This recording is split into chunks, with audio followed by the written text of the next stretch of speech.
ஒரு அழகான கிராமத்தில் ஒரு விவசாயி வாழ்ந்து வந்தார்.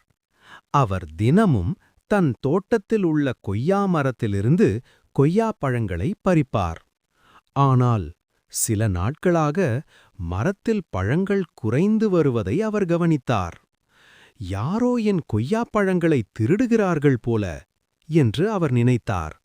ஒரு நாள் திருடனை பிடிக்க வேண்டும் என்ற எண்ணத்தில் விவசாயி ஒரு குடிசையில் மறைந்து கொண்டு மரத்தை கவனித்தார். அப்போது ஒரு புறா அமைதியாக பறந்து வந்து ஒரு கொய்யாப் பழத்தை பறித்து பறந்து சென்றது. விவசாயி சத்தமில்லாமல் அந்த புறாவை தொடர்ந்து சென்றார். புறா ஒரு பழைய உடைந்த குடிசைக்குள் சென்று கொய்யாப் பழத்தை வைத்தது.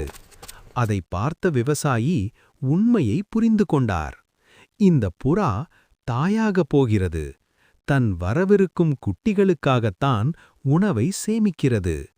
சில நாட்களுக்குப் பிறகு கனமழை பெய்யத் தொடங்கியது. வெள்ளம் பெருக்கெடுத்து ஓடியது. புறாவின் குடிசை தண்ணீரில் அடித்து செல்லும் நிலையில் இருந்தது. உடனே விவசாயி ஓடி வந்து புறாவை பாதுகாப்பாக தன் வீட்டிற்கு அழைத்துச் சென்றார். சில நாட்களில் புறா முட்டைகள் இட்டது. அவற்றிலிருந்து சிறிய அழகான குட்டிகள் வெளிவந்தன.